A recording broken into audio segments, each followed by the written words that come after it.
Good morning everyone, কেমন আছো সবাই? আশা করি সবাই ভালো আছো আর আমিও খুব খুব খুব ভালো আছি। তো চলো নতুন একটা সকালের সাথে নতুন একটা দিনের সাথে দিনটাকে শুরু করা যায়। এটা হচ্ছে বাগবাজারের ঠাকুর, যেটাকে নিয়ে সকলে ট্রোল করছো, নানান রকম হাসি মজাক, নানান রকম মিম বেরোচ্ছে। অ্যাকচুয়ালি এর স্টোরিটা অনেকেই জানো না, তো আমি স্টোরিটা তোমাদের বলি। যিনি ঠাকুর বানাতেন, ওনার বয়স খুব বেশি ছিল না, কিন্তু উনি মারা গেছেন হঠাৎই কোনো কারণে। তো ওনার একটা ছোট্ট ছেলে 15 বছরের রয়েছে।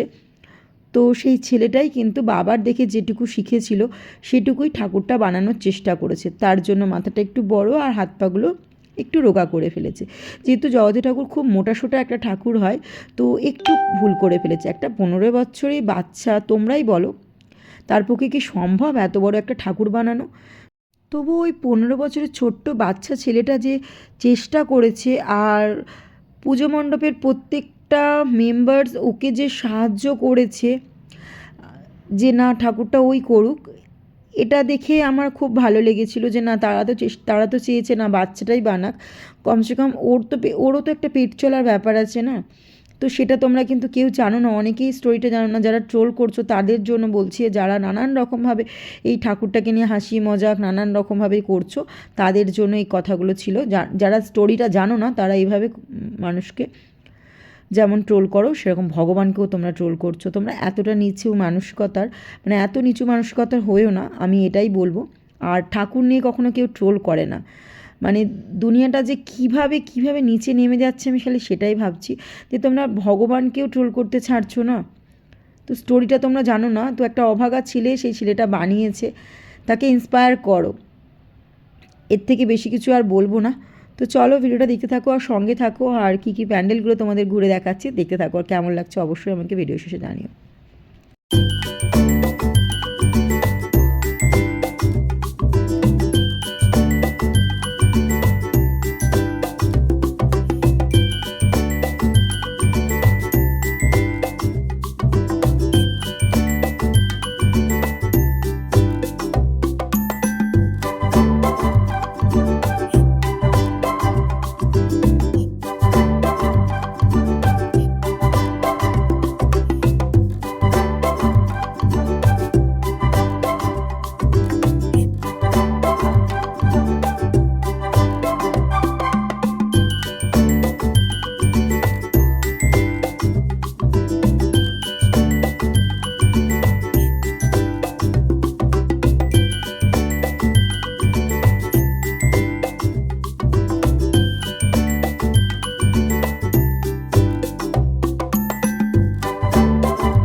আজকে আমাদের টার্গেট ছিল যে ফার্স্টে আমরা তেঁতুলতলা মায়ের কাছে যাব।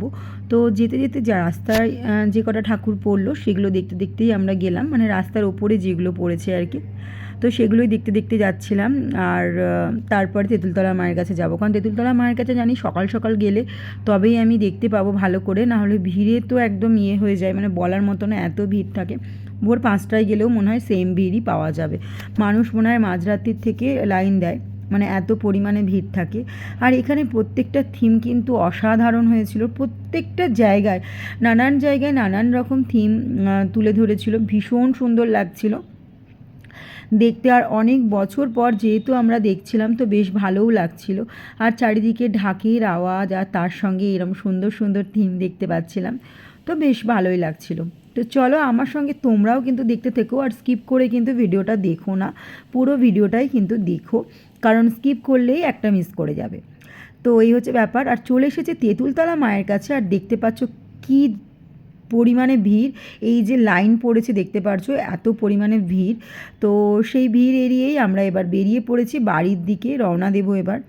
তো বর বলছিল চলো এদিকটা থেকে বাড়ি যাওয়া যাক। আর এদিকটাতে না আমরা গঙ্গার ধার, এটা আমরা ছোটোবেলায় দিদার সাথে স্নান করতে আসতাম। এই যে গঙ্গার ঘাটটা দেখতে পাচ্ছ, ছোটোবেলায় আমরা এখানে স্নান করতে আসতাম, আর গঙ্গায় দিদা বলতো 3টে ডুব দিতে হয়। দিদার কাপড় ধরে থাকতাম যে আমরা যেন হাতটা ছেড়ে দেবে না, কারণ জানি যে মানে গঙ্গার মধ্যে আর কি হাঙর থাকে, তারা নাকি শুশুক থাকে, তারা নাকি পা টেনে নিয়ে চলে যায়।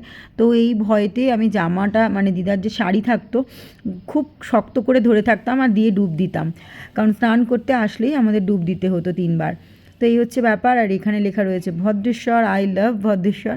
তো এখান থেকে গেছিলাম একটা ফ্রেন্ডের বাড়ি, ও এসেছে, ও এখানে থাকে না, তো ও ভদ্রেশ্বর এসেছে, ওরও আমার মামার বাড়ির ঠিক একটুখানি পেছন দিকটা করেই ওর বাপের বাড়ি। তো ওর সাথে দেখা করে তারপরে আমরা চলে এসেছিলাম আবার যে ঠাকুর দেখতে দেখতে বেরিয়ে তারপরে বাড়ি যাব। তো চলো আমার সাথে তোমরাও প্যান্ডেলগুলো দেখতে থাকো। ভদ্রেশ্বরের প্রত্যেকটা গলিতে যেন আমার ছোটোবেলার আর কি স্মৃতি ছোটো জড়িয়ে আছে। প্রত্যেকটা স্মৃতি আমার ছোটোবেলারই বেশিরভাগটাই, কারণ ছোটোবেলাটা আমার ভদ্রেশ্বরে বেশিরভাগটা কেটেছে। তো সেই জন্য আর কি ওখানে আমার অনেক স্মৃতি জড়িয়ে আছে, আমার অনেক ভালোবাসার জায়গা ওটা। আমার দাদু দিদা ওখানেই থাকতো, যদিও দাদু আজ বেঁচে নেই, তবুও সেই স্মৃতিগুলো কিন্তু আজও রয়ে গেছে।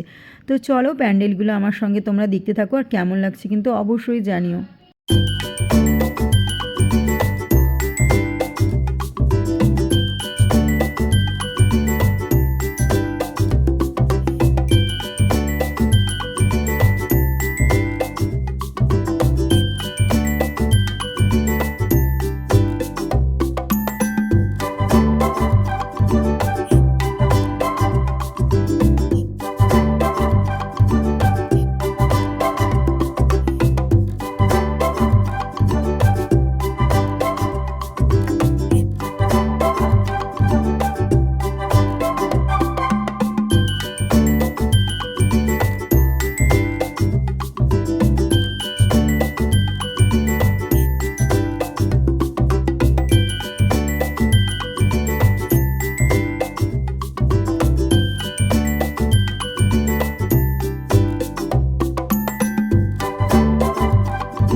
চলো এবার তোমাদের নিয়ে যাই ভূতের কাছে, মানে ভূতের রাজা দিল বর, এই থিমে একটা প্যান্ডেল হয়েছিল, তো সেটাই তোমাদের দেখাবো বলে নিয়ে এসেছি। তো সামনেই দেখতে পাচ্ছ ভূতের রাজা দিল বর বড় বড় করে লেখা আছে। আমরা ছোটোবেলায় সকলেই দেখেছি, এটা ভীষণ প্রিয় সত্যজিৎ রায়ের, তো সকলের দেখেছি আর মনেও আছে, আর যুগ যুগ ধরে এটা চলে আসছে, কেউ কিন্তু এটাকে ভোলেনি। তো গানটাও অনেকেরই মনে আছে, ভূতের রাজা দিল বর জবর জবর 3 বর 1 2 3, এই গানটা অনেকেরই মনে আছে, যদি আমি ভুল গাইলাম কিনা জানি না। আর সত্যি কথা বলতে সত্যজিৎ রায় এত সুন্দর একটা আমাদের গল্প দিয়ে গেছে যেটা আমরা কিন্তু সারা জীবনেও ভুলবো না। আর যতই পুরনো হোক আমাদের ছেলেমেয়েরা, তার নাতি নাতনিরা সকলে কিন্তু মনে রাখবে এটাকে, আমরা তো মনে রেখেইছি।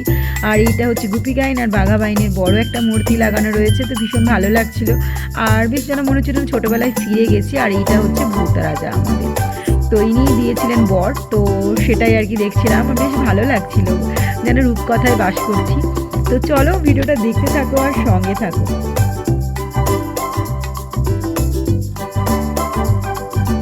আমরা প্রত্যেকটা জেন্ডারের মানুষই কিন্তু মানুষই, তো সেটাই তুলে ধরার জন্য এখানে কিন্তু ট্রান্সজেন্ডার রূপান্তরকামী যারা হয় তাদের জন্য তাদের একটা মেসেজ দেওয়ার জন্য কিন্তু এই প্যান্ডেলটা করা হয়েছিল, সেই থিমেই তোলা হয়েছিল পুরো, তাদেরকে যাতে বাঁচতে দেওয়া হয়। তারাও কিন্তু সমাজের অনেক বড় বড় উঁচু জায়গায় তারা কিন্তু বাস করছে, আর বড় বড় উঁচু জায়গায় রয়েছে, তাই প্রত্যেকের নাম সহ ফটো সহ পুরো এখানে তুলে ধরা রয়েছিল যে তারাও কিন্তু মানুষ, সমাজে প্রতিটা মানুষই কিন্তু মানুষই, কাউকে হেয় করার নয়, ছোট বড় নানান রকম জেন্ডারের মানুষরা সবাই কিন্তু বাঁচার অধিকার সবারই কিন্তু রয়েছে। তো সেটাই এই প্যান্ডেলটার দ্বারা মেসেজ দেওয়া হয়েছিল। তো চলো পুরো প্যান্ডেলটা ঘুরে দেখা যাক।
তো চলো তাদের নামগুলো একটু একটু করে তোমাদেরকে শো করি তোমাদের সামনে, একটু ভালো করে দেখায় যাতে তোমরাও নামগুলো পড়ে তাদেরকে চিনতে পারো।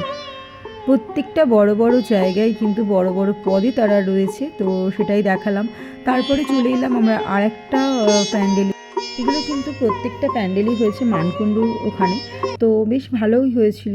আর বেশ সুন্দর জুটের পুরো একদমটা ডিজাইন করা রয়েছে জুট দিয়ে, তো বেশ ভালোই লাগছিল। চলো এখানে সামনে কৃষ্ণ দাঁড়িয়ে আছেন, আর কৃষ্ণের এটা আর কি রথ, তো সেটাই দেওয়া রয়েছে সামনে। চলো ভেতরটা গিয়ে দেখা যাক।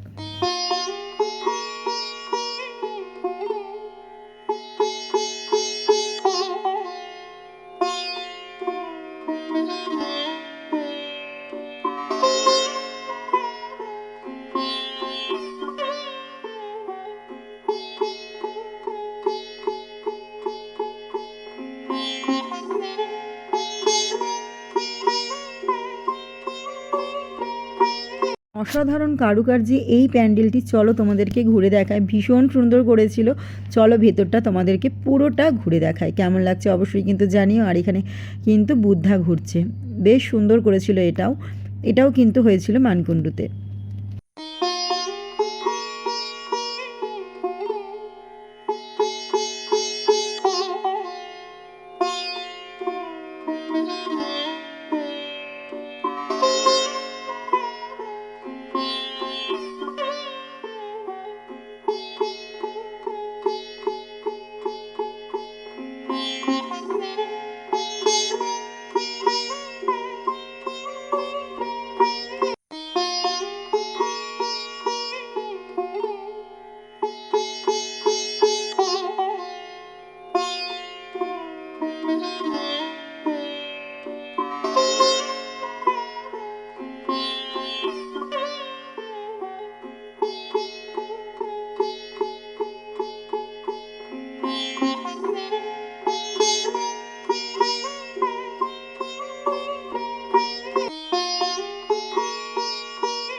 এই পুজোটা হয়েছে দিশারি নার্সিংহোমের ঠিক পেছন দিকটায়, চন্দননগর স্টেশনের ওখানে, বউবাজার থেকে একটু কাছে।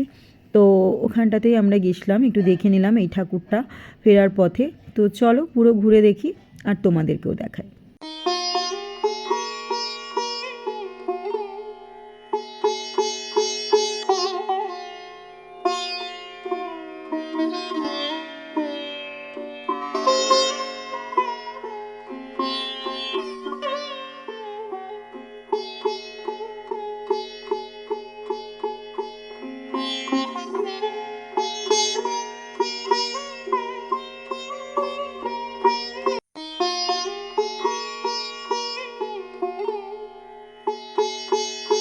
এরপরে চলে এলাম বউবাজারের প্যান্ডেলটা দেখানোর জন্য।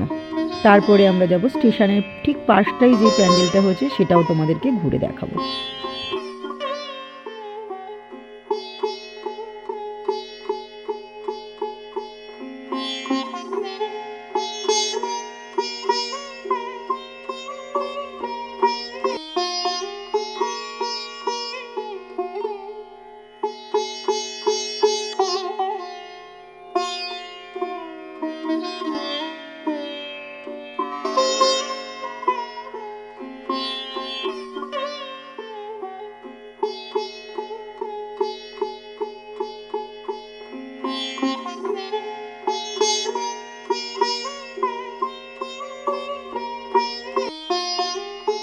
এবারে আমরা আসলাম কলপুকুর ধারের ঠাকুরটা দেখার জন্য।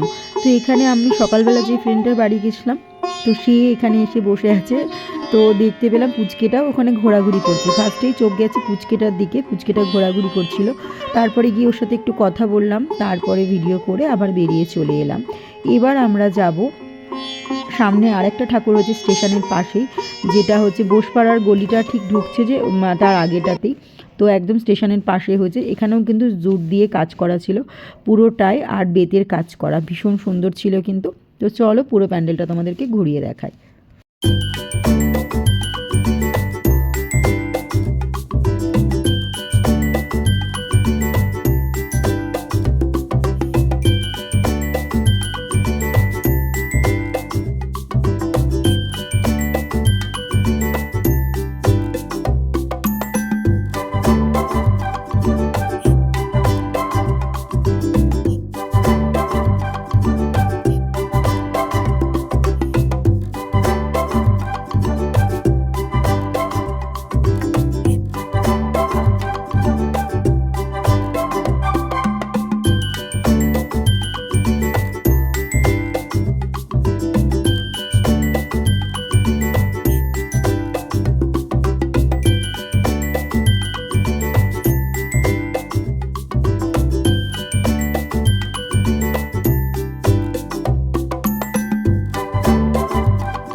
ভিডিওটা আজকে এই পর্যন্ত। সকলে ভালো থেকো এবং সুস্থ থেকো, সকলকে ভালো রাখার চেষ্টা করে। ভিডিওটা ভালো লাগলে একটা লাইক আর একটা কমেন্ট করেছো।